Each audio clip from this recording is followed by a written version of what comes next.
Hey guys, co-host for CMN. We were really happy with how this bonus episode turned out, and rather than letting it sit behind the Patreon wall, we're giving it out as a late holiday gift to you. If you haven't joined the Patreon, if you've never listened to Chaos Magic News at all, this can be your jumping on point. And if you're a longtime listener and you'd like to see us do more of these sort of reading commentaries, let us know and give us some suggestions for what you'd want us to read in the future. All of that said, we hope you enjoy. Oh, You know? okay. And it was like, that's kind of, I guess neurotic. it's like yeah, Very English is all I'm going to say. very English. In the first aeon, I was the Great Spirit. In the second aeon, men knew me as the Horned God, Pangenitor, Panphage. In the third aeon, I was the Dark One, the Devil. In the fourth aeon, men knew me not, for I am the Hidden One. In the fifth aeon, I appeared before you as Baphomet, the god before all gods, who shall endure to the end of the earth. In this new aeon, I appear to you as CMN.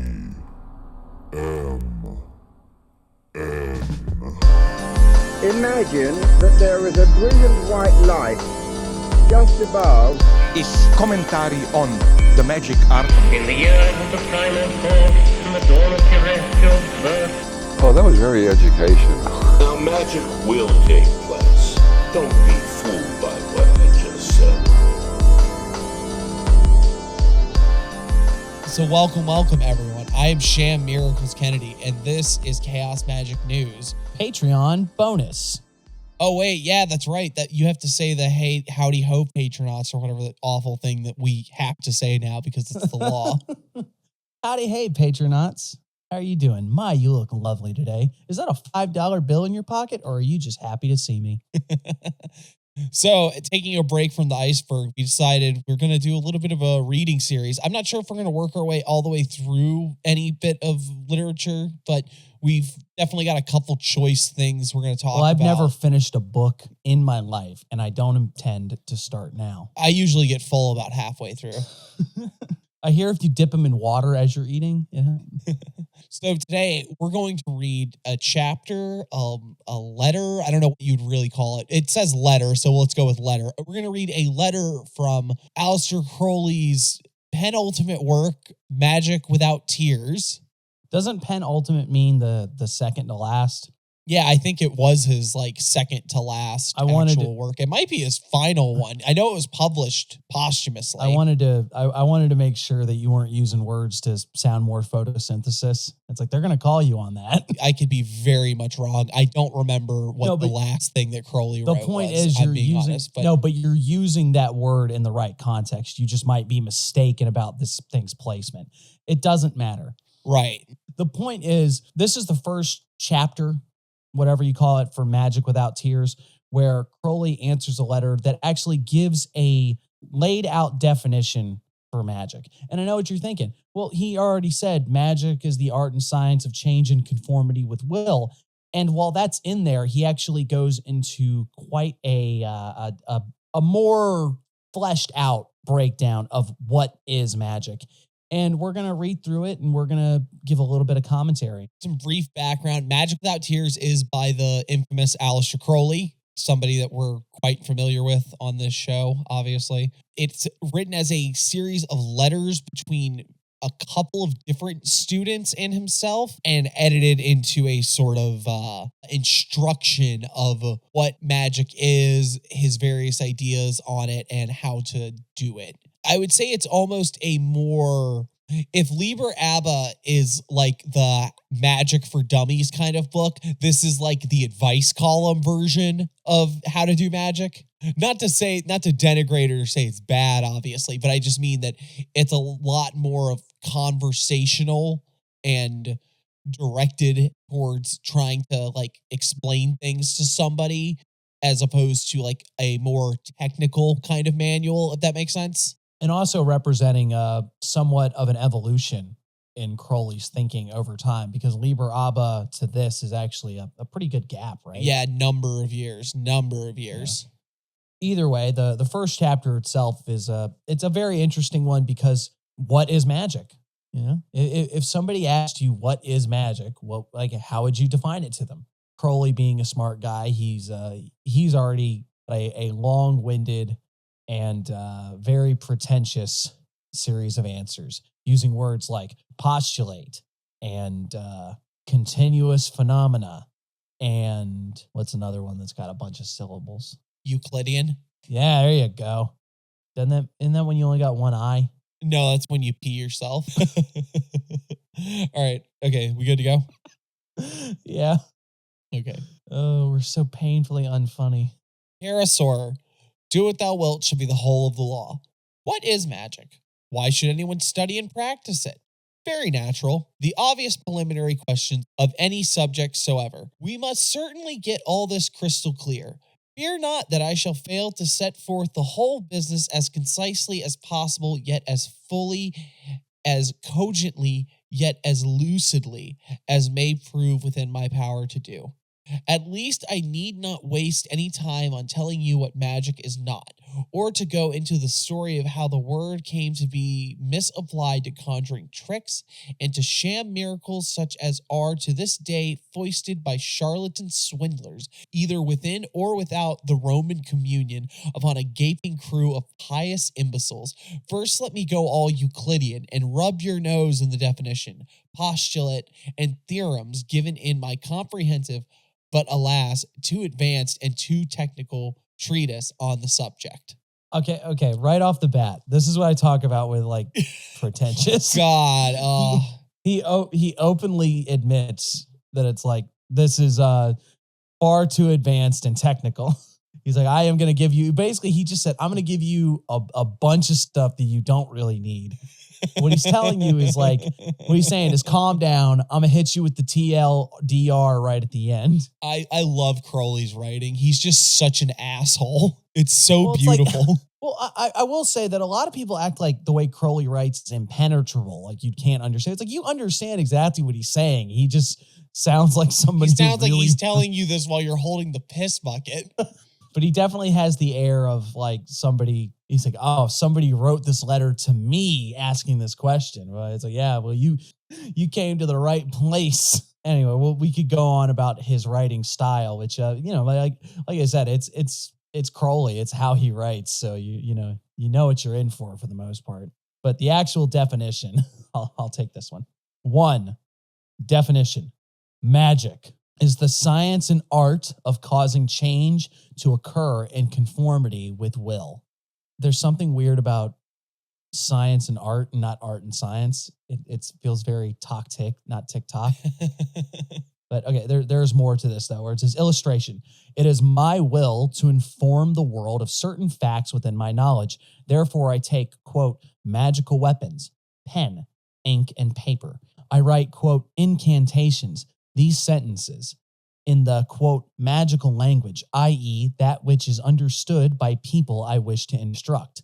I call forth, quote, spirits, such as printers, publishers, booksellers, and so forth, and constrain them to convey my message to those people. The composition and distribution is thus an act of magic, by which I cause changes to take place in conformity with my will. We've approached this on the show. I'm sure other people have talked about it. It's when you have a definition of magic like the art and science change in conformity with will, anything, if it is a conscious will desire and you do it, is an act of magic. So, me talking, it's my will to inform the people. So I conjure the spirit of clean feed and the recording and editing software of Ableton Live. And I make use of the etheric realms of the internet to put my stuff online. That's the, you can, and he's being a little tongue in cheek, it is the idea of I have a desire. So I get the right implements. I perform the right actions to make these things happen. But this is really where he starts, where he's talking about it. It's too technical and too. No, it's the sort of thing that you lose your head over if you don't pay attention to it, or if you're not prepared for it.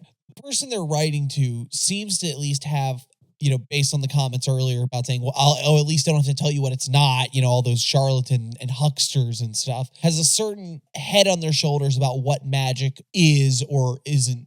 Crowley's like, oh, look, I'm not, I know right off the bat, I don't have to say, like, don't ask me how to throw a fireball or nothing. Yeah, right? don't ask So me he how to knows that. levitate. Yeah, but at the same time, this definition it's still something that people deal with today, where they go, any intentional act of will is a magical act. And it's like, you can frame it like that, but when you do that, you make it more difficult to talk about the spooky woo woo, Right? the Yeah. stuff that we refer, the acts, the collection of practices that we all collectively agree as supernatural or beyond conventional understandings of science. Well, see, that's sort of the chaos magic problem too, because most chaots would not agree with that definition in the slightest. They would be like, I don't have to believe any particular interpretation of these sorts of things. I could say that it's entirely me using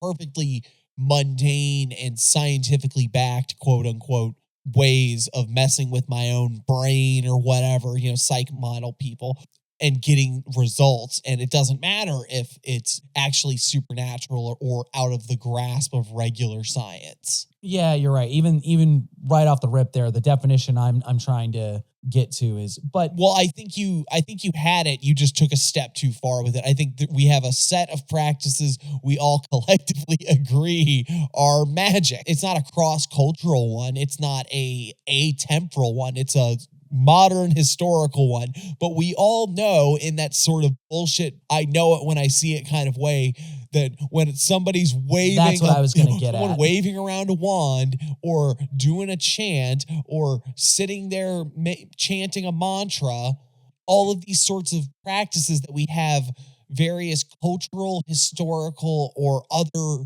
social relations to that we classify as magic. It's not an absurd thing to say that. We all kind of have a grasp of it. And again, it's not a hard scientific line, but it's definitely one for the purposes of having conversations about it, keeps us from being stuck over here in the hyperbolic world of Aleister Crowley, where he's telling you that I'm writing a book and I summoned a publisher. Well, at least Crowley is, you can tell he is being right. a little. He's being hyperbolic. He's demonstrating a concept and an idea. Crowley would also tell you that, you can summon an angel by chanting Enochian. Yeah, but and then there are if we're talking about the idea of how do you have practical conversations about magic as a practice or magic as a collection of practices, this is one that is actually difficult depending on who you're talking to, because there are people that will say things like, you don't do magic, you are magic, or any act of, anything you do is magic if it's conscious and willed. And it's like, well, I understand what you're trying to drive at.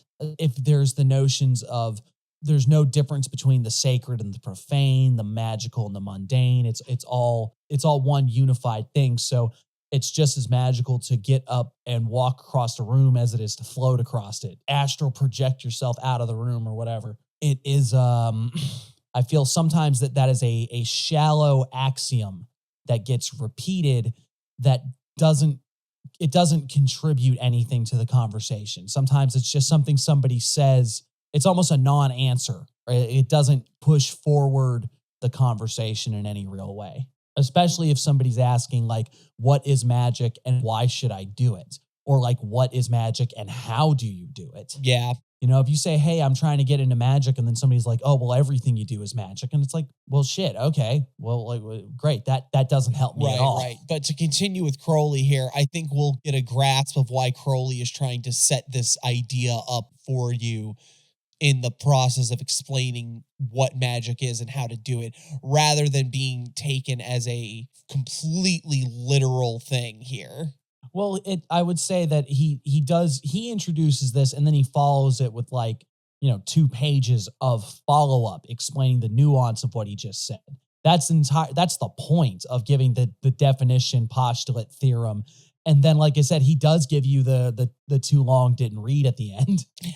But if you're, if that's where he left the conversation and said that was the answer, you might as well just pitch this book into the ground, throw it in the bin. Yeah. All right, postulate. Any required change may be affected by application of the proper kind and degree of force in the proper manner through the proper medium to the proper object. Illustration.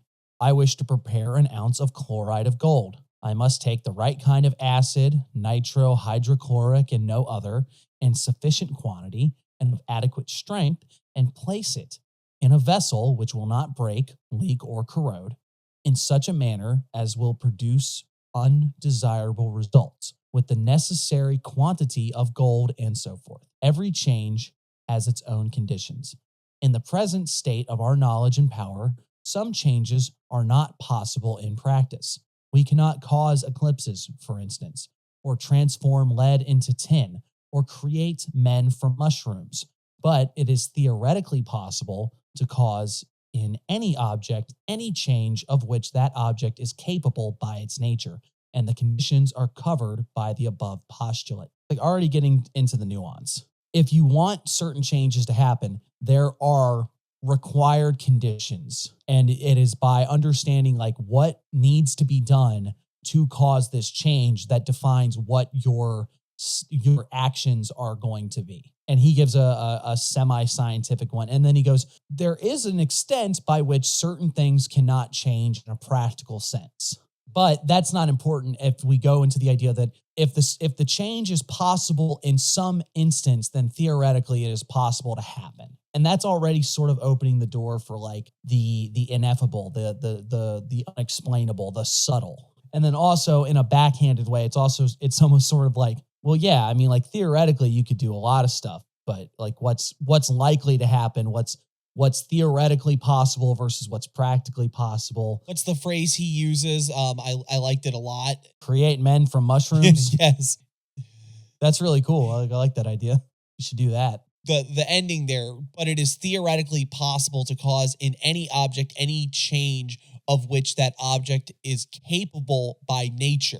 There's sort of an implication here that's lost in a lot of modern chaos magic in particular. Change capable by nature is what you're right. at, Yeah. right? And that I was going to say there's a very hard and essential nature that Crowley's trying to put on things here. We can't cause eclipses because it's not in our nature or their nature to be affected by the sorts of things we can do. Well, no, what I think he's actually saying is, as it stands right now, those things are not doable in a practical sense. But he says theoretically, if it's within the nature of this thing that it could happen, if the potentiality is there, we could. So I think what he's saying is that you definitely can make men from mushrooms if you get good scrub. What he's saying is right now, listen, he's like, listen, I'm shitting in an outhouse. All right. Running water came out yesterday. There's some guy that's talking to me about magnets on a fridge, and I don't own a fridge, so I don't have it in me to be making lead from tin or turning tin into lead or vice versa. They just came out with the letter W, and I think that's really highfalutin. I'm not about it. When did Crowley live? It was like 1500s, this right? isn't a year that you're describing. This is like a fever dream.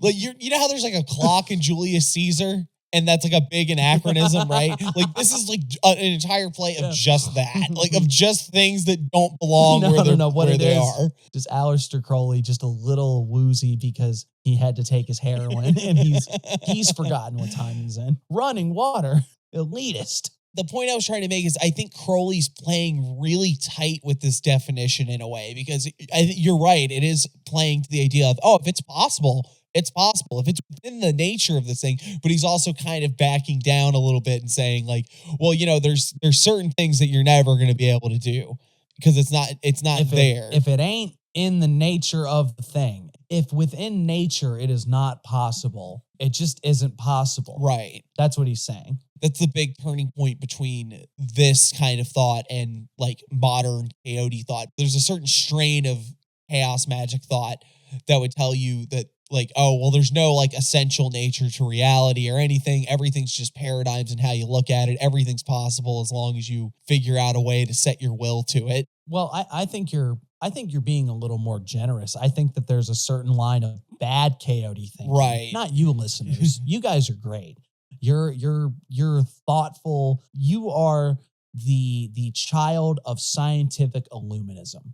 And your forays into the inscrutable are as grounded and concrete as anyone could ask for in such murky territories of waving a wand around to get a big titty goth girlfriend. And we love you for it. But there are certain bad coyotes, like bad. Could you imagine, right? If there are people that are bad at magic, but still walk around like they're good at magic. But there's a certain strain of these people that are, these are the anything goes people. Anything you can do is magic, and it's always gonna work. It's all magic is purely about like your intent and your desire to do it. Blah blah blah. Those people that that's the folks that I'm gonna turn around and be king of the moon by next Wednesday because I got that Burger King collectible mug and I put it.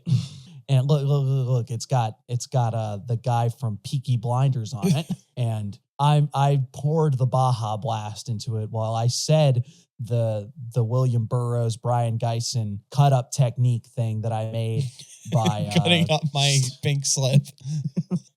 By cutting up my birth certificate. So obviously, I'm going to be a big deal. All right. That's a good place to segue into because now we're talking about intentionality, which is right where Crowley's about to go. Theorems. 1. Every intentional act is a magical act. And in the version that I have, it has this footnote. By intentional, I mean willed. But even unintentional acts, so seeming, are not truly so. Thus, breathing is an act of the will to live. And developing a disease may be an act of the will to die. I am actually a big fan of that, and I'm glad you have this version because we've talked about this in the early episodes of the notions of the unconscious drives that might manifest in your life. And I do try to hold on to this idea of you didn't do it on purpose, it wasn't magic. But I do think that there is something to these ideas of that unconscious saboteur or something like that there are some times where you might not have been consciously willing something, but like it's what you wanted to happen. And Crowley offers a very good example of breathing is the body's, that deep sub-animal, I suppose, that down to the core of a biological organism that you are a part of or is a part of you or you and it is, there's really no distinction. You're one holistic thing, but deep down on that core, there's always the cells and your nervous system, all of the thinky and non-thinky bits that have a drive to keep going. Even when you're sitting there saying, man, I want to fucking die. Everything sucks. It's terrible. Your blood keeps pumping. I think maybe that's a good way you could go about exploring certain ideas, even on a more fringe, spooky woo-woo of like, well, why the hell that happened? You can analyze that idea of like your will. There is a will that is not the same. It's actually, that's a good question. Is it the same will? But at the very least, there's the will that you apprehend as your conscious directed will, and there's the will that goes on whether you're paying attention to it or not. And that's a really interesting thought.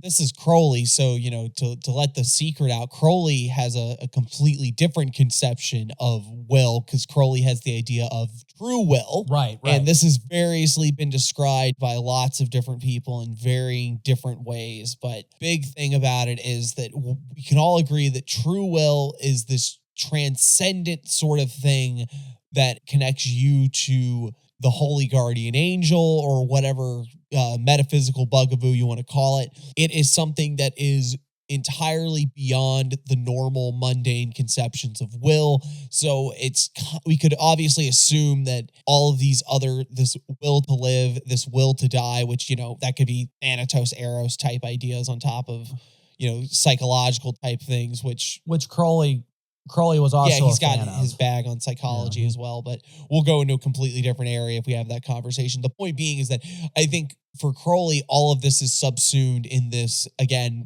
metaphysical, transcendent will. Yeah, this all-encompassing will that is there from before birth, after death, and the many variations of death and rebirth, right? That thing that the formula of death, resurrection, and rebirth, that sort of thing.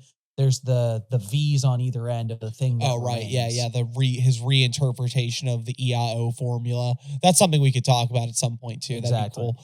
Let's cut through the rest of this then.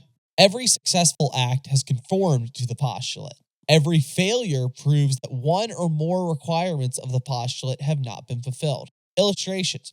There may be a failure to understand the case, as when a doctor makes a wrong diagnosis and his treatment injures his patient. There may be a failure to apply the right kind of force, as when a rustic tries to blow out an electric light. There may be failure to apply the right degree of force, as when a wrestler has his hold broken.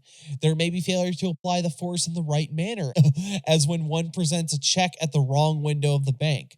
There may be failure to employ the correct medium, as when Leonardo da Vinci found his masterpiece fade away. The force may be applied to an unsuitable object, as when one tries to crack a stone, thinking it a nut. Okay, and these are all very amusing, very funny, very dry English humor. But I do like the idea of if it didn't work, well, obviously it didn't conform to the postulate.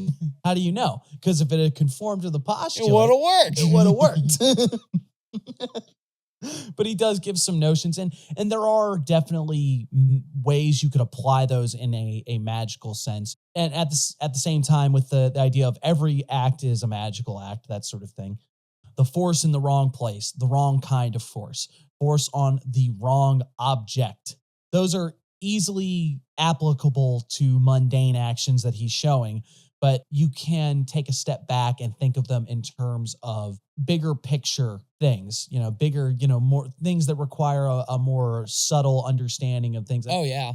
Well, I think a big thing to take away from just that whole statement right there is a lot of times when you do magic and it doesn't work, you should probably rethink what you did. Because I feel like lots of people, when the magic doesn't work, they just go, oh, well, I guess that I'm not getting that magically. Well, and then it also turns into the ideas of magic follows the path of least resistance.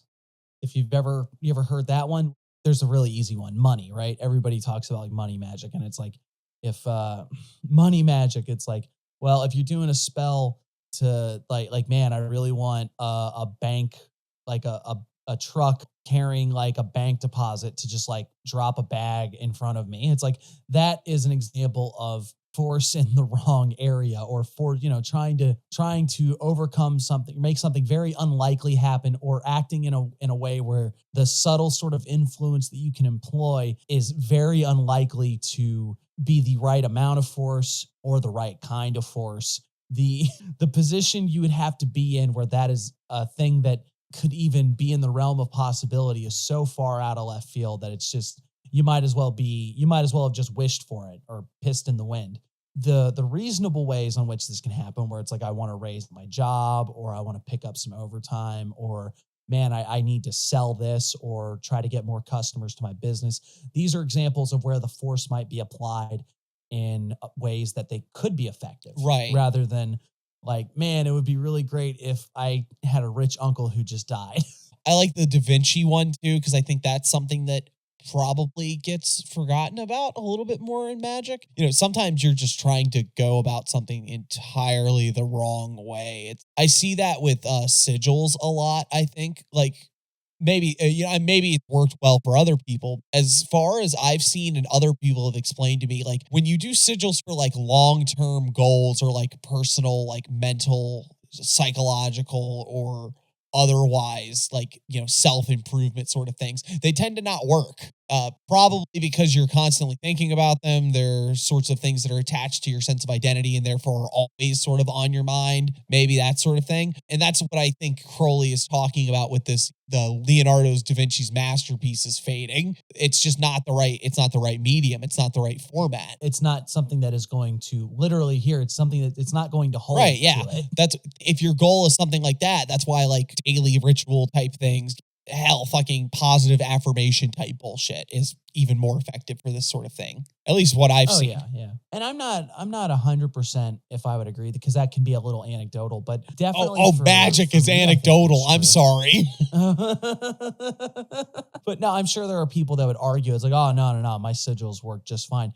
There are the types of things that like trying to do a sigil for something that is going to either be an ongoing problem or something that's going to take a long time to really get through. Those can, and then you fire it off and then just leave it alone. It is almost the problem of a one-time act to try to change the forecast of a very long-term thing. For me, I would say that would confer with my experience too. It's like, if you're trying to make a single thing happen where it's like, I need this one incident to go my way.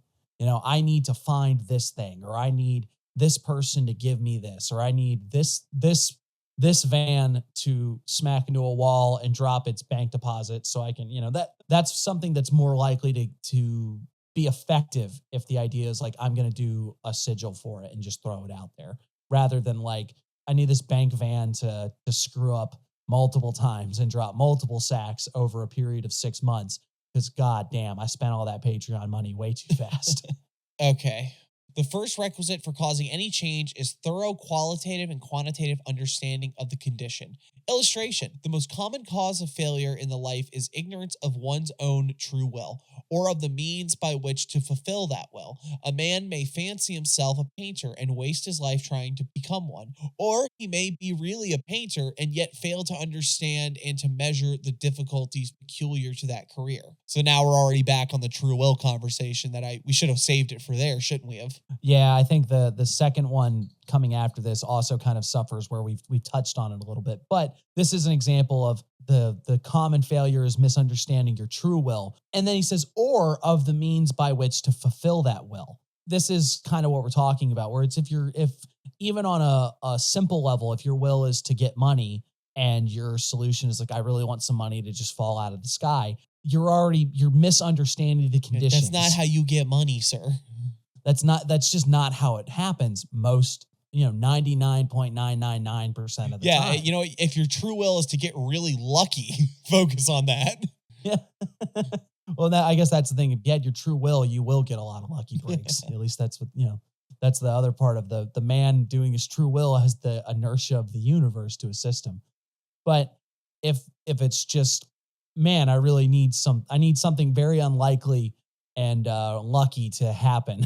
Probably not going to happen because you're already misunderstanding the conditions. Right. And then I would even say that maybe an example would be to consider what you need the money for and what you're trying to do with it. And then how would you go about getting the money in a mundane sense, and then figuring out on the magical end, what would augment that, or what would increase the likelihood of the more mundane things happening that would put money in your pocket, that sort of thing. Yeah, or just realize that you don't need money because your true will is to be a bum. That's abracadabra, I'm a bum. Abracadabra. Bum again. That joke's only funny to me. All right. The second requisite of causing any change is that the practical ability to set in right motion the necessary forces. And this is sort of what I'm going to on the bank van metaphor. I'm not saying you couldn't. Hang on, read the illustration. Oh yeah. Illustration. A banker may have a perfect grasp of a given situation, yet lack the quality of decision or the assets necessary to take advantage of it. Where it's like, man, it would be really cool if this armored van had a little and dropped the thing of money, but I do not really have the means to be in the right place to take advantage of that, to know where it's going to be, to know what it might screw up to cause the thing. And then even then, it's like, man, I wouldn't even know what to do with it because I'd open it and it'd have one of those little dye packets, and then I look like I'm the Blue Man Group. You want to hear my incredibly roundabout and stupid thing that this made me think of? Okay, Sure. so if you have seen the movie The Shining, you know that there are multiple conspiracy theories about what that movie is actually about online. One of those is that it's about the gold standard. While perusing the internet many years ago, I found someone explaining via an anecdote. They were some writer or director or producer that worked with Kubrick, and they were in an office at the same time. And he had gotten some very bad news about his finances and was bummed out about it. And Kubrick saw him and he was like, what's wrong? And he told him that he had lost a bunch of money. And then Kubrick kind of like knowingly shook his head and told him to invest in gold and told him how well his gold stocks were, or his gold bonds were doing. I can't remember how much he told him how much his gold was worth. I don't know what the terminology is. I forgot. And then the guy sat there feeling bummed out that he didn't have money to invest in gold. And that's what it is. That's what that's what they're talking about. Yeah. It's like when you perfectly understand, well, it's like, damn, I lost all this money. And Stanley Kubrick's there telling you like, ah, man, my gold is doing really well. And then but you don't have any practical ability to buy gold. It'd be like if somebody said, hey, dude, crypto, Bitcoin is about to go through the roof in the next 3 weeks. If you put 10,000 in there, I guarantee you'll get 100,000 back. And you're like, man, I don't even have enough money for spaghetti tonight. Yeah. That's really cool for people who have that money that could do that. But that's an aspect of Magick, having to deal with. Well, I won't even say the material reality, because it's not the material reality that's a problem. It's just the relational context that you have with the world. Sometimes you're not the one that can do the magic to get a bank heist go wrong in front of you. We'll get off the money thing, for example. Say you did magic to meet not even like, oh, I'm going to make this person fall in love with me, because that's skeevy. We've talked about that before. But say it's like, I want to be in the spot where I can meet some girl or some guy or some whatever, to find you a honey. And then like potential honey shows up and you're like, ah, man, I forgot that I live with 3 roommates and I wore my lucky underwear today, but my lucky underwear has no crotch. And, also, I smell bad, and I've not showered in 4 days. Damn, I did not think this through. And you're looking at the salsa stains, and the salsa is so hot that it has burned a hole through your gray sweatshirt, and you just look like a mess. And you're like, shit, I put in motion the opportunity, and I didn't even think through of like, man, I really needed to be in a position to take advantage of this opportunity, and I just wasn't. Every man and every woman is a star. That is to say, every human being is intrinsically an independent individual with his own proper character and proper motion. Real quick, does your version say that? It does. Does it say human being? Yep. Okay. Never mind. I'll edit this out then. He didn't, because I had to edit this one. And we can go right to the second one after that, where every man and every woman has a course depending partly on the self and partly on the environment, which is natural and necessary for each. Anyone who is forced from his own course, either through not understanding himself or through external opposition, comes into conflict with the order of the universe and suffers accordingly. Illustration. A man may think it's his duty to act a certain way through having made a fancy picture of himself, instead of investigating his actual nature. For example, a woman may make herself miserable for life by thinking that she prefers love to social consideration or vice versa. One woman may stay with an unsympathetic husband when she would really be happy in an attic with a lover, while another may fool herself into a romantic elopement when her only true pleasure are those of presiding at fashionable functions. Again, a boy's instinct may tell him to go to the sea, while his parents insist on his becoming a doctor. In such a case, he will be unsuccessful and unhappy in medicine. A man whose conscious will is at odds with his true will is wasting his strength. He cannot hope to influence his environment efficiently. Illustration. When civil war rages in a nation, it is in no condition to undertake the invasion of other countries. A man with cancer employs his nourishment alike to his own use and to that of the enemy, which is a part of himself. he soon fails to resist the pressures of his environment. In practical life, a man who's doing what his conscience tells him to be wrong will do it very clumsily at first.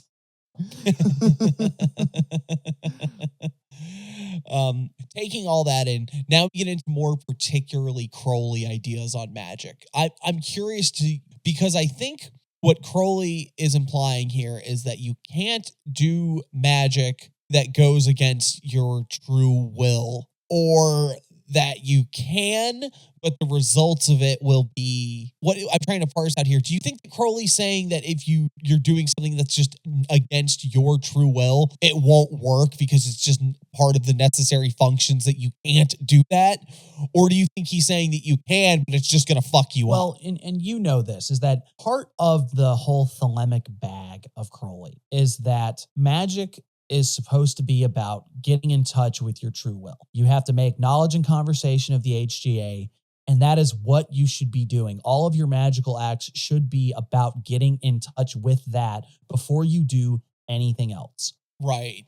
Because how the hell are you going to know what to do? And that's the idea, I think, is that he is illustrating that you have to know your true will before you do anything. And the reason being that if you don't know what your true will is, you will be at odds with yourself, and therefore you will be at odds with the universe in all you do. So on the level of magic is the art and science of change and conformity with will, so that every intentional act is magical. You won't be able to do a goddamn thing if you are out of sorts with yourself. And we all know this. When you're lost and you're confused and you don't know where you're going in life, you will fuck up everything. You will be stumbling around trying to just get a hold of something, and you will bungle it in every possible way. And then even in the magical sense, if you really don't know what you're about, and that's why we've harped on really knowing yourself, and then also knowing what you really want, right, before you try to pick up a wand or do anything weird and out there, because we have desires all of the time, the unceasing desires of, and if you did magic for everything, or even if on the taking it away from the ritual, ceremonial, or jacking off on a sigil, if you just acted on every single impulse of want, desire, you'd be insane. They'd lock you up. Yeah, they'd put you in the rubber room at the puzzle factory, as my grandpappy said. The puzzle factory. Oh boy. He was an odd man. Okay.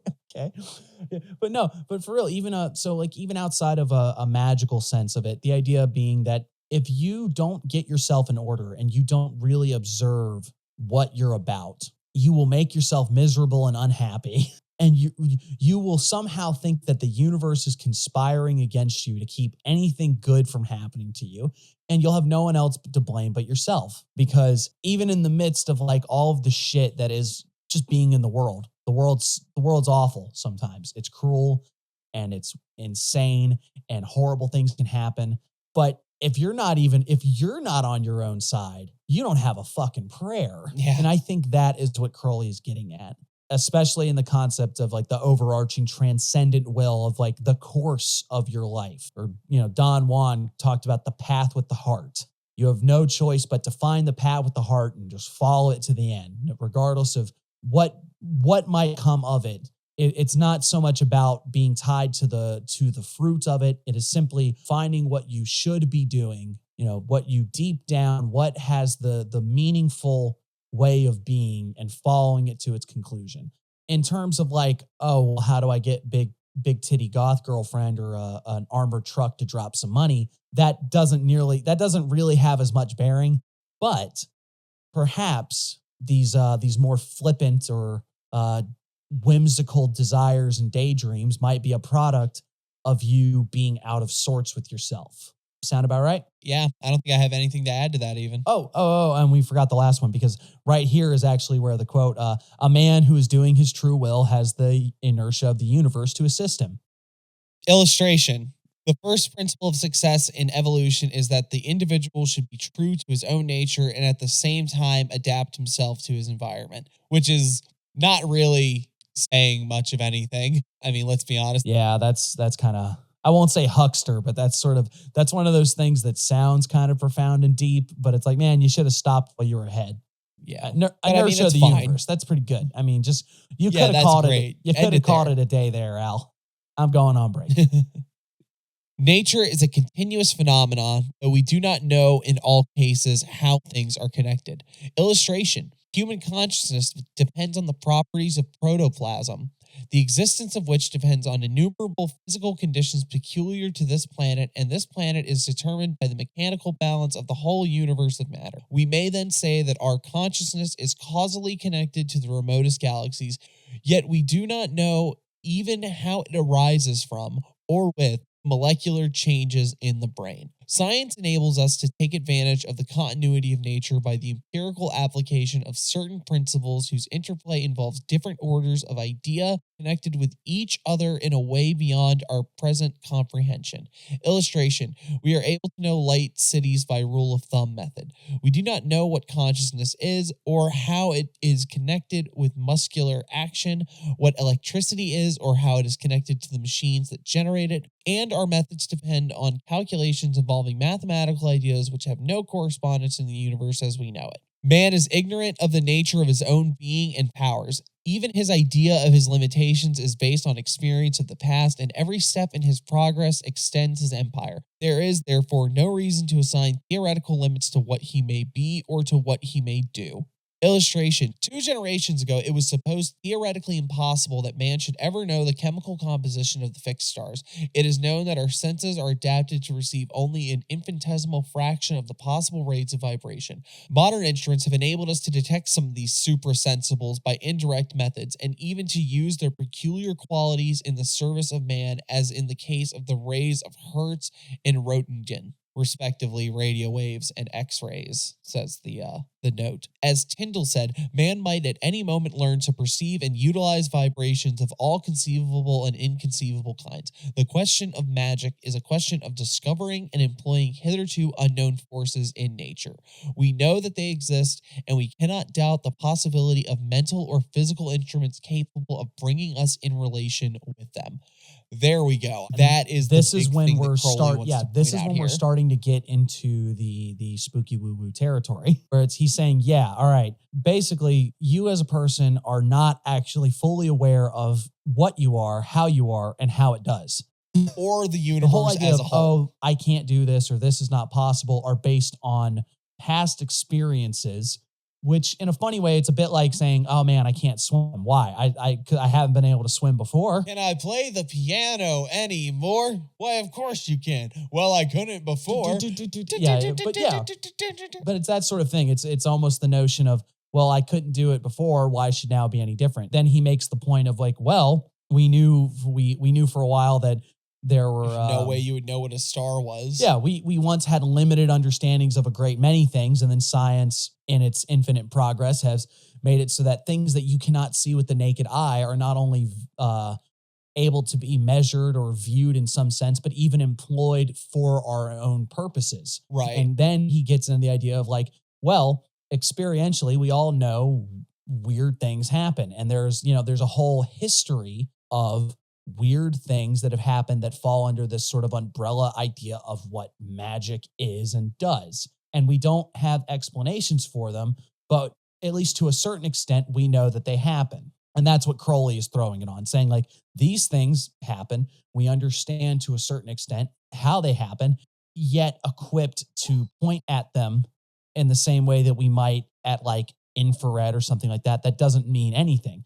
And he says magic is the quest of discovering those methods of those hitherto unfound means by which certain actions can be taken.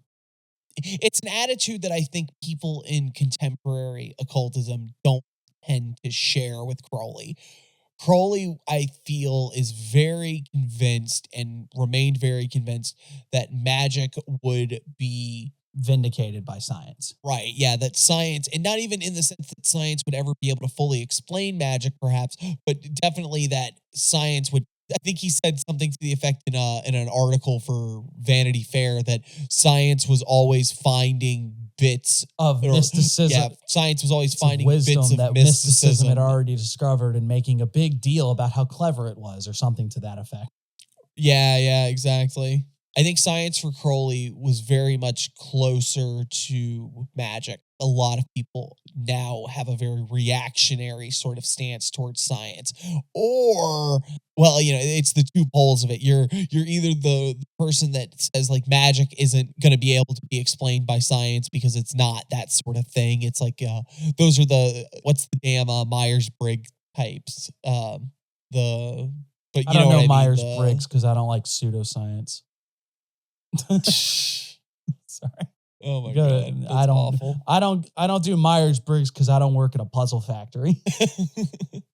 At any rate, people think that magic is more of the like intuitive and emotional and unconscious dealings type of side, and as opposed to science. Whereas I think Crowley is very much on the side of like, yeah, magic is maybe, unexplained by science, but they're doing the same thing. They're working in the same direction. Yeah. And I've said it before. It's like, I don't think that the world would be a better place if everybody got on the train of magic is totally real and super duper serious. I don't think it would be better if we all threw our dream catchers and our prayer beads into the gutter and said, nah, scientific materialism is the one true answer and everything else is pure, insane unreason. I do think that there's a use in the plurality of views. And on a personal level, I don't go looking around for scientific validation for spooky woo-woo stuff, but the weird things pop up every so often. And then there are more, I won't even say scientific, but there are more rigorous and experimental takes to magic, and there are more airy-fairy, just doing what feels good approaches to magic. I would say that there's even a benefit to that sort of plurality. Crowley was very much in the camp of like, on a certain level, I am going to be validated at some point. When they make the industrial semen factories, yes, I'll be vindicated. All right. Every man is more or less aware that his individuality comprises several orders of existence, even when he maintains that his subtler principles are merely symptomatic of the changes in his gross vehicle. A similar order may be assumed to extend throughout nature. Illustration: one does not confuse the pain of toothache with the decay which causes it. Inanimate objects are sensitive to certain physical forces such as electrical and thermal conductivity, but neither in us nor in them, so far as we know, is there any direct conscious perception of these forces. Imperceptible influences are therefore associated with all material phenomena, and there is no reason why we should not work upon matter through those subtle energies as we do through their material bases. In fact, we use magnetic force to move iron and solar radiation to reproduce images. Man is capable of being and using anything which he perceives, for everything that he perceives is in a certain sense a part of his being. He may thus subjugate the whole universe of which he is conscious to his individual will. Illustration: man has used the idea of God to dictate his personal conduct, to obtain power over his fellows, to excuse his crimes, and for innumerable other purposes, including that of realizing himself as God. He has used the irrational and unreal conceptions of mathematics to help him in the construction of mechanical devices. He has used his moral force to influence the action even of wild animals. He has employed poetic genius for political purposes. Every force in the universe is capable of being transformed into any other kind of force by using suitable means. There is thus an inexhaustible supply of any particular kind of force that we may need. Illustration: heat may be transformed into light and power by using it to drive dynamos. The vibrations of the air may be used to kill men by so ordering them in speech as to inflame warlike passions. The hallucinations connected with the mysterious energies of sex resulted in the perpetuation of the species. The application of any given force affects all the orders of being which exist in the object to which it is applied, whichever of those orders is directly affected. Illustration. If I strike a man with a dagger, his consciousness, not his body only, is affected by my act, although the dagger as such has no direct relation therewith. Similarly, the power of my thought may so work on the mind of another person as to produce far-reaching physical changes in him or her, or in others through him or her. And finally, a man may learn to use any force so as to serve any purpose by taking advantage of the above theorems. Illustration. A man may use a razor to make himself vigilant over his speech by using it to cut himself whenever he unguardedly utters a chosen word. He may serve the same purpose by resolving that every incident of his life shall remind him of a particular thing, making every impression the starting point of a connected series of thoughts ending in that thing. He might also devote his whole energies to some particular object by resolving to do nothing at variance therewith and to make every act turn to the advantage of that object. Here we get, I won't say quite dancing around it, but not like coming out and saying it either, is the notions of the more subtle, spooky woo-woo territory of like talking about the ways that the ephemeral or the ethereal or the things that are not physically real can be made to impact the physical material of things. The effect of my words can do physical damage to somebody. Yeah, I'm gonna say this is the part where I feel like Crowley is tweaking it up, because he went through the whole time being very like, oh, well, magic is just like, say I want to impart some wisdom onto the people, so I summon my spirits of my publisher and I use my magical tools, my ink and pen and paper. He's softballing you these things, just trying to get the concept of like, oh yeah, it's just like you point your will at stuff and you decide to do things and you do them in a certain way. He is giving you the secret. Oh, he yes. is telling you like these are the ways that you should be framing your will, your objectives, that things you want to happen. He's trying to give you like the ability to have a critical analysis of what you're doing and how to problem solve before he starts giving you reasons to think that, well, maybe the way you think could have physical changes in other people. Or maybe, if you think about it and you feel pain in your tooth, that's not the thing that makes your tooth decay. So the thing that makes it decay is not really a material thing. Like you can't grab it and be like, aha, here's the thing that makes my teeth then also fall out. Unless you're me, and then it's like, it's Skittles. I have a problem.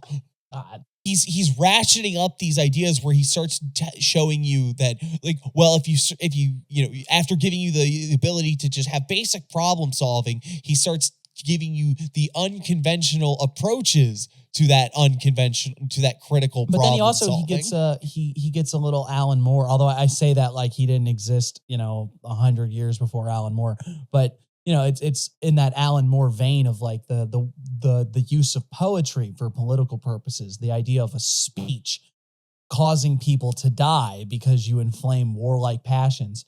It's the notion of these, like I said, these immaterial things that we point to and seeing how they can have effects on very material things and noticing the degrees of separation between the object targeted or the object of the force and the types of force that can be employed. The example of when I attack somebody with a dagger, it hurts him physically, but it hurts him on a different level of his consciousness, his sense of being, And then he goes, well, if that's the case, then the opposite has to be true, right? Is that the idea of attacking someone's mental apparatus can lead to physical damage. I think the part where he really jumps the shark into, purely like, okay, now we're talking about like magic. He says, and then you hit him with a fireball. But when he says every force in the universe is capable of being transformed into any other kind of force with the suitable means. Right, yeah. And he gives you the chief example. He's like, oh, well, we can make heat into light. The fact that like when he's saying the hallucinations connected with the mysterious energies of sex, I'm pretty sure he's talking about like love and infatuation. And he's saying like, Yeah. That's, I'm sure that's what he's getting at. It's like the insanity of Unless I'm doing it the wrong. insanity that puts you in the puzzle factory called love somehow keeps our species going. Isn't that something? But you'll notice he goes like a scientific, like heat can become light and power, and then it's the vibrations of the air, but it can be used to kill people. But he uses like that's the subtle thing, because it's like speech, inflaming people to passion. And then he's like, the hallucinations of the mysterious energies of sex turn into like a whole other person. It is almost, I guess this is part of why he talks about the idea of magic being a disease of language. The way he's framing these things, showing the subtleties and the ways of engaging with these things, how something that should not be able to knock an armored truck off the road and put a bag of money at your feet could be used to make that happen. Yeah. And here's the thing, right? Because a lot of this is basically, Liber Abba, right? Sure. It means something because even now, he's still playing it closer to the chest than he will later in that same work. Yes, no, the forces of your will are represented by the wand. And, here's I'm going to talk about the body of light and tell you that you should like imagine yourself getting into the consciousness of this body of light that you've formed and stuff. He goes full blown, like starts talking about stuff that is undeniably spooky woo-woo. It's just interesting to see that in his entire explanation of magic, he does stay away from virtually anything we can describe as overly metaphysical. Maybe. Yeah. Okay. Yeah. I mean, like you said, it's something that you can read a lot of this as sort of semantics and linguistics, or even just metaphor. I think what it is it's not so much like he's trying to veil it, but it's almost that in the answering of the question, he is trying to, by degrees, bring you into a sense of how you can get from here, a very physical, like I employ the spirits of the publishers and booksellers, to what magic might mean in the more conventional use of the word. Because you got to remember, this was to a student, and he definitely wasn't employing all of this song and dance to convince this student that they just needed to be really good at like knowing what mathematics to use to find the hypotenuse. This was somebody that he wanted them to figure out their true will and get their holy guardian angel. He may attract to himself any force of the universe by making himself a fit receptacle for it, establishing a connection with it, and arranging conditions so that its nature compels it to flow towards him. Illustration.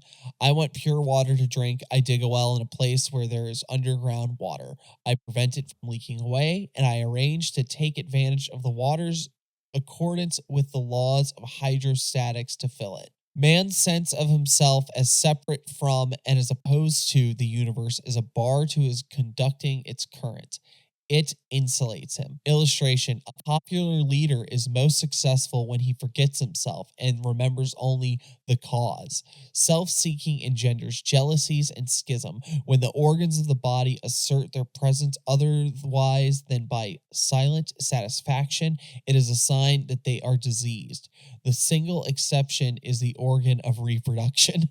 Yet, even in this case, self-assertion bears witness to its dissatisfaction with itself, since it cannot fulfill its function until completed by its counterpart in another organism.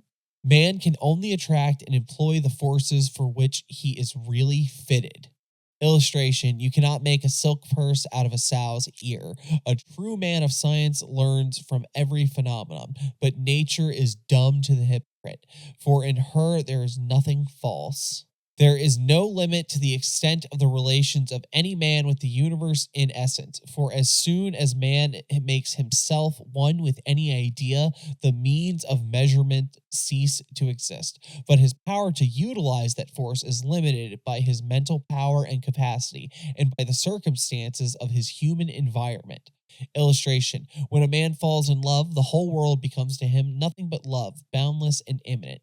But his mystical state is not contagious. His fellow men are either amused or annoyed. He can only extend to others the effect which his love has had upon him by means of his mental and physical qualities. Thus, Catullus, Dante, and Swinburne made their love a mighty mover of mankind by virtue of their power to put their thoughts on the subject in musical and eloquent language. Again, Cleopatra and other people in authority molded the fortunes of many other people by allowing love to influence their political actions. The magician, however well he succeeds in making contact with the secret sources of energy in nature, can only use them to the extent permitted by his intellectual and moral qualities. Muhammad's intercourse with Gabriel was only effective because of his statesmanship, soldiership, and the sublimity of his command of Arabic. Hertz's discovery of the rays which we now use for wireless telegraphy was sterile until reflected through the minds and wills of the people who could take his truth and transmit it to the world of action by means of mechanical and economic instruments. Going back to the things we were talking about earlier, this is more of the dialing back the ability for you to have. In theory, you can do all kinds of crazy stuff. There's all these possibilities. In practice, you are limited. And I do think it's worth noting that he does make the point of like using Muhammad and Gabriel, or talking about the being in love, and everybody is like, you see the world as love, love, love, love, love, and then everybody around you is kind of oh man, that's really cute, you're so in love, or God, you are so fucking annoying. But so that there is the means, and that often we talk about that with Magick, the idea of like, you can steal fire from the heavens, but can you do anything useful with it? You know, there's a lot of those mystical experiences we harp on are really cool, but are they able to be used for anything in your life? Even if it's like just changing your conduct in life. Right, yeah. Very often you'll get like a radical vision or something crazy. It's like, wow, that was so wild. What are you doing with it? I don't know. I got nothing.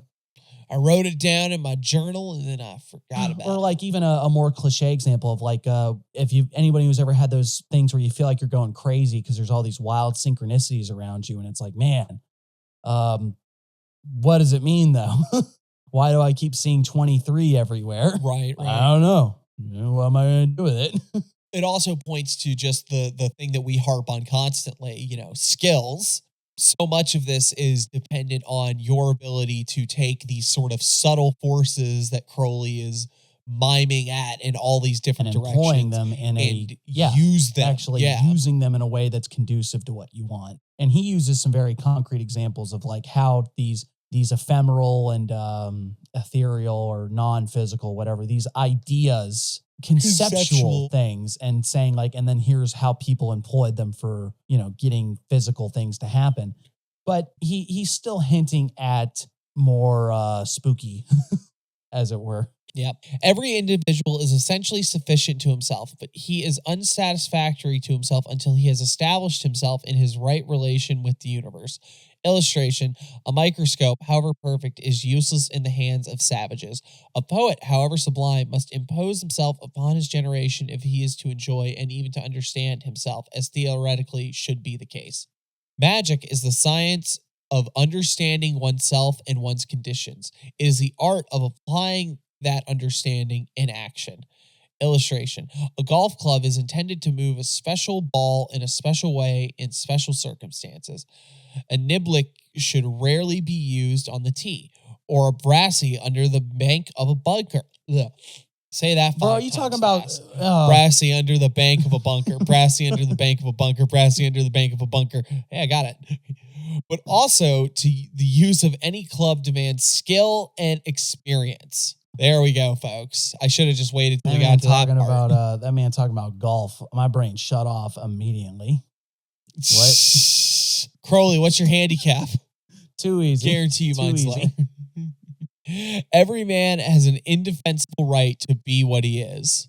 Illustration: to insist that anyone else shall comply with one's own standards is to outrage not only him, but oneself, since both parties are equally born of necessity.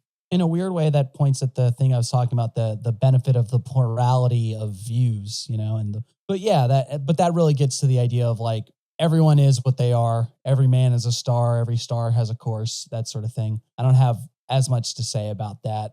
This also, the earlier lines get to the same thing he's talking about, where it's when you understand yourself in a bigger picture, you will know how to take these conceptual and subtle things and make them into real action.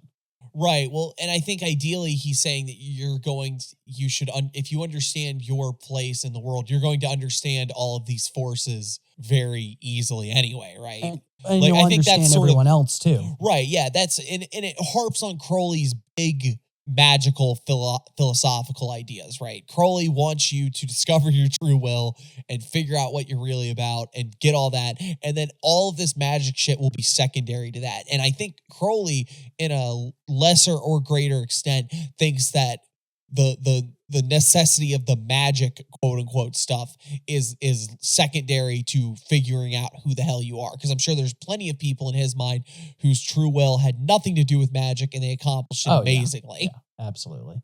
That's part of why he employs that very general idea of art and science change and conformity with will, because in his mind, it's like there are people that are doing really good magic that don't do any spooky woo-woo nonsense.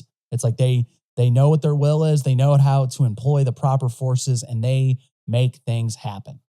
Every man must do magic each time he acts or even thinks, since a thought is an internal act whose influence ultimately affects action, though it may not do so at the time.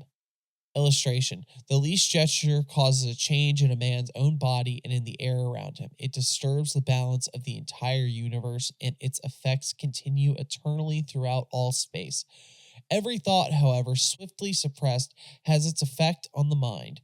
It stands as one of the causes of every subsequent thought and tends to influence every subsequent action. A golfer may lose a few yards on his drive, a few more with his second and third. He may lie on the green 6 bare inches too far from the hole, but the net result of these trifling mishaps is the difference of a whole stroke, and so probably between having and losing. And he's talking about golf again. Boo. Yep, just giving up. Boo this man. Man, I thought Crowley was cool until he started talking about golf, man. Shit. So no, we're done. All right. But you know what? We're gonna do golf rules. 3 strikes and he's out. Oh, he mentions golf one more time, then he's going in the penalty box. But do you have anything to say on this idea that every act is magic and you have to do magic when you're This idea gets employed in the Jungian sense too, where it talks about the inner work that you're going to do regardless.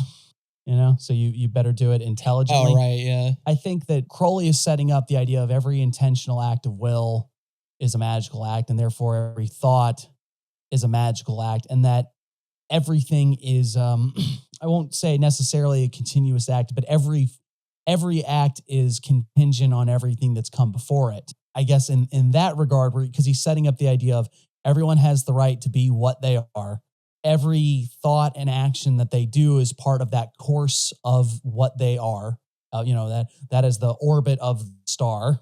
So it would behoove you to have a good understanding of what you're about and what your course is. And this is going to the sort of philosophical underpinnings and to a certain extent, I guess, the psychological underpinnings of a very thelemic point of view.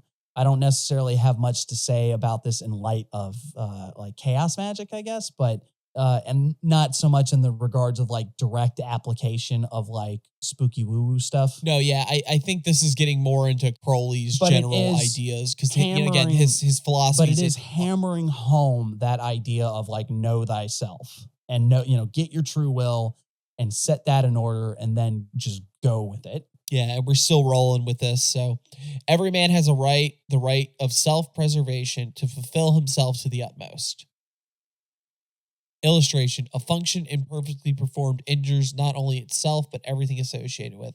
If the heart is afraid to beat for fear of disturbing the liver is starved for blood and avenges itself on the heart by upsetting digestion, which disorders respiration, on which cardiac welfare depends. Every man should make magic the keynote of his life.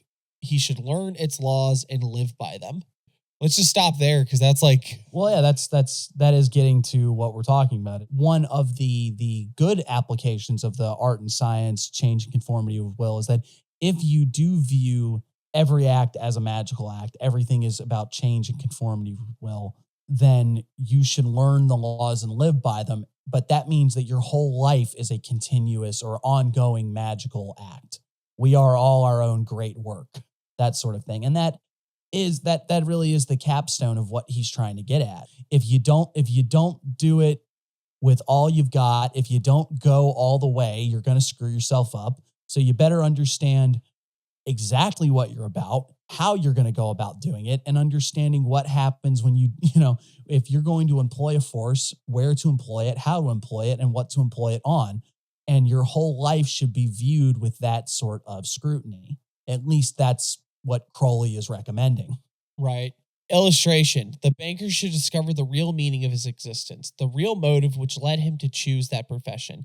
He should understand banking as a necessary factor in the economic existence of mankind, instead of as merely a business whose objects are independent of the general welfare. He should learn to distinguish false values from real, and to act not on accidental fluctuations, but on considerations of essential importance.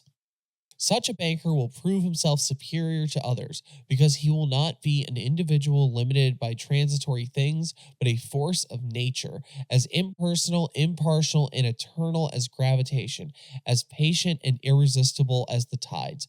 His system will not be subject to panic any more than the law of inverse squares is disturbed by elections.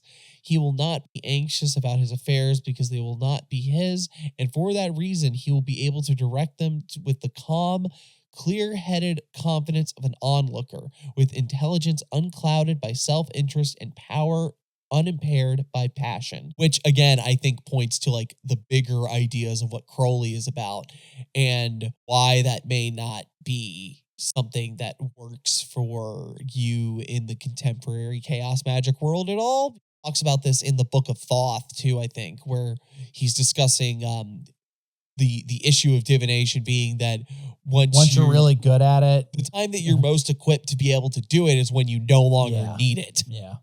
But that's also, I think he would say that a lot about like any of the spooky woo-woo ritual stuff, any of the wand waving, crystal gazing. It's like, if you're really following the path and you've got your true will locked down and you really know what you're about, and you act without acting and everything gets done, then you're not really going to need a lot of these things. It's almost the catch-22. It's like, oh man, I'm thinking about the thing he talked about where the person who dedicated himself to learning to walk on water, and he finally gets across, and then seeing everybody taking the boat. Yeah, that's if all he was worried, if the goal was really just to get across the water, he could have done it. Instead, he wasted a lot of energy trying to do something wild.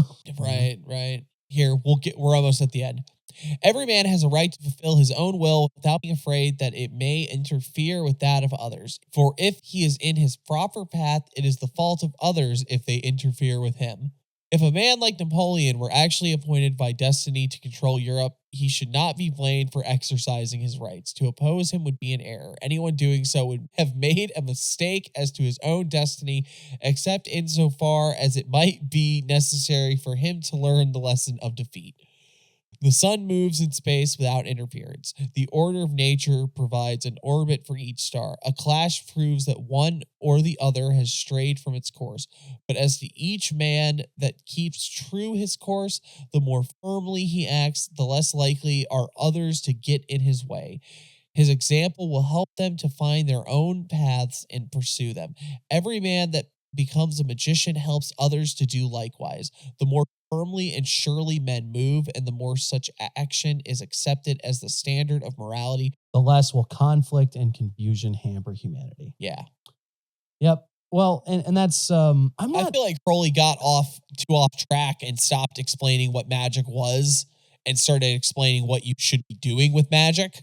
Well, it's not necessarily, I don't think that's necessarily a bad thing, because he covered a lot of what we were getting at, and he does wrap it up right in the last section right after this too. But he is really illustrating the philosophical worldview of Thelema. Now, I do also wonder about the idea of conflict and confusion. I mean, there is the argument that those things are necessary. He even talks about, like, insofar as it might be necessary for one to learn the lesson of defeat. Perhaps what one might view as orbits coming into conflict or in their course, it might be that those things are just necessary parts of the courses themselves, you know? Right. Nobody likes to hear the idea that maybe things like war and conflict and horrible things happening might just be necessary to the course of the universe. It's unpleasant, definitely, but the Buddhists really got a hang of it. They understand that, like, oh yeah, it's all kind of fucked, ain't it? Well, in a certain sense, Marx did as well, if that's what you're going with. Yeah. But I do think that Crowley, maybe Crowley does have the idea that's like, well, if everybody just had their true will, it would be utopia. Nobody would conflict with anyone because we would all just be doing our thing. But maybe, it's also strange that, like, you read the book of the third chapter of the book of the law, at least, and it's talking about like, nah, get a war. I'll give you a war engine. Go crush your enemies. See them driven before you. Hear the lamentations of the women. There's a lot to unpack in that whole thing, and I don't think we have time to go into the Crowley's particular views on like violence and conquest, or what a thelemic view of those sorts of things, or even just conflict and competition in general, maybe. But if you do go with the adage of like the man doing his true will has the inertia of the universe to assist them, it does kind of make sense to the idea of like, well, if you're doing what you're supposed to, you'll succeed. You will come out on top. Even if things aren't necessarily going like perfectly well, you will be able to maintain and just do what you're doing. Well, I mean, I think he kind of flat out says something, in there that we can take as him implying that if you're doing your true will, even when people get in your way, it's not going to be much of a hindrance to you. What was that line? Well, he does say clear-headed confidence of an onlooker with the intelligence unclouded by self-interest and power unimpaired by passion. That very much sounds like even if things aren't going perfectly well, you're able to be apart from it and keep on your course. Right, yeah. And props to him. He didn't mention golf again. That's what we call a layup. Oh my God. Well, here endeth the first. Can I do the end? Yes, please. Well, here endeth the first lesson. No, sorry, I'll stop. Well, here endeth the first lesson. That seems to me to cover the ground fairly well. At least that is what I have to say when serious analysis is on the agenda. But there is a restricted and conventional sense in which the word may be used without straying too far from the above philosophical position. One might say magic is the study and use of those forms of energy which are A, subtler than the ordinary physical mechanical types, B, accessible only to those who are, in one sense or another, initiates. I fear that this may sound rather obscurum per obscurus, but this is one of these cases. We are likely to encounter many such in the course of our researches in which we understand quite well enough for all practical purposes what we mean, but which elude us more and more successfully the more accurately we struggle to define their import. We might fare even worse if we tried to clear things up by making lists of events in history, tradition, or experience and classifying these as being and those as not being true magic. The borderland cases would confuse and mislead us. But since I have mentioned history, I think it might help if I went straight to the latter part of your question and gave you a brief sketch of magic, past, present, and future as it is seen from the inside. What are the principles of the masters? What are they trying to do? What have they done in the past? What means do they employ? As it happens, I have by me a sketch written by M. Gerald Amont of Tunis some 20 years ago, which covers the subject with reasonable adequacy. I have been at the pains of translating it from his French. I hope not too much reminiscent of the old... Fuck, dude, I didn't realize it was going to be French. God damn it. Trattatore. Oh my God. That probably means golf and golfer. I will revise it, divide it, like Gaul, into 3 parts and send it along. Love is the law, love under will. Oh man, that part didn't even have anything to do with this. The essay on the 3 schools of magic is reproduced as letters 6, 7, and 8.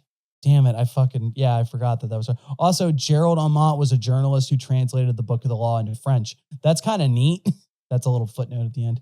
Oh yeah, there was a big argument about whether or not that was just a Crowley pseudonym. Oh yeah. Okay, that's kind of funny.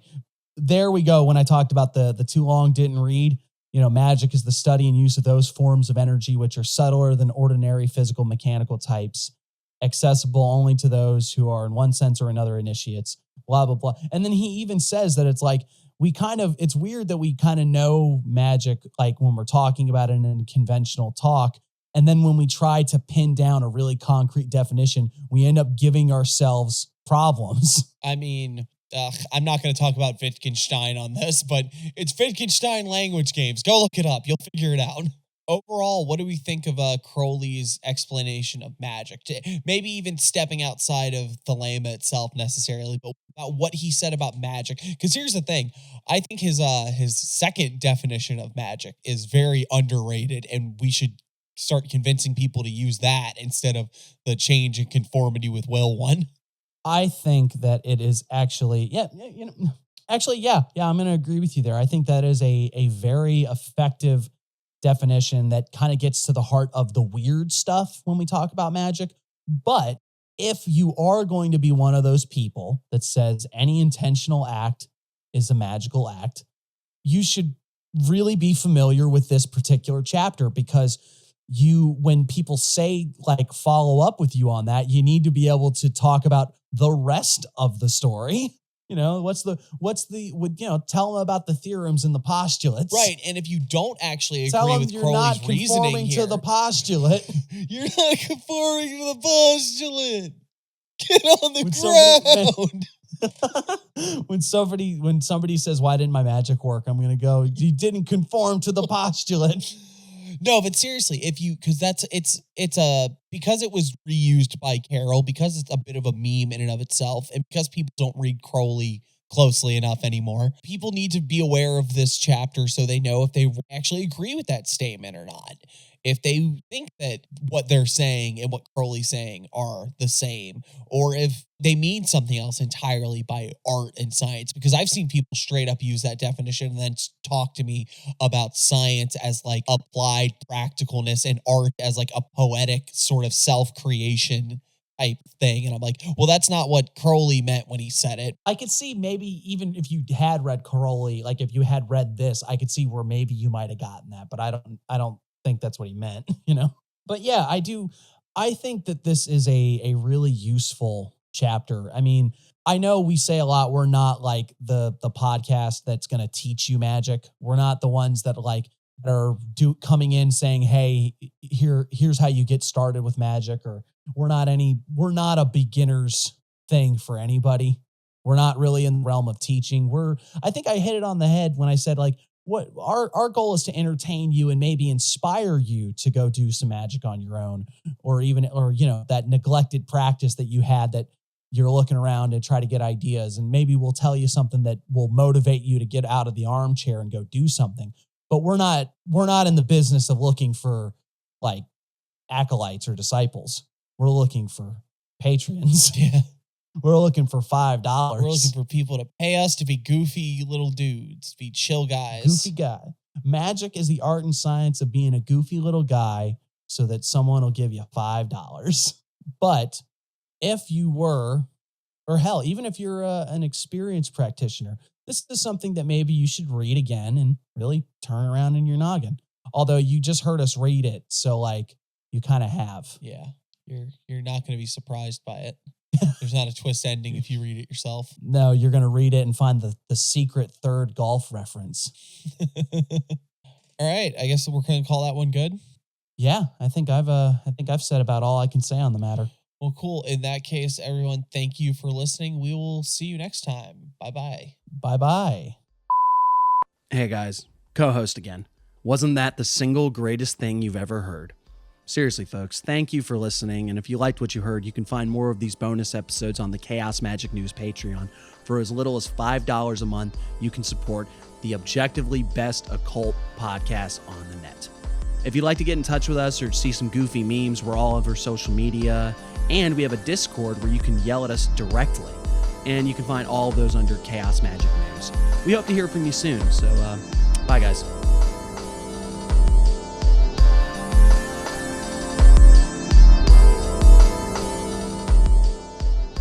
Mitochondria is the powerhouse of the cell.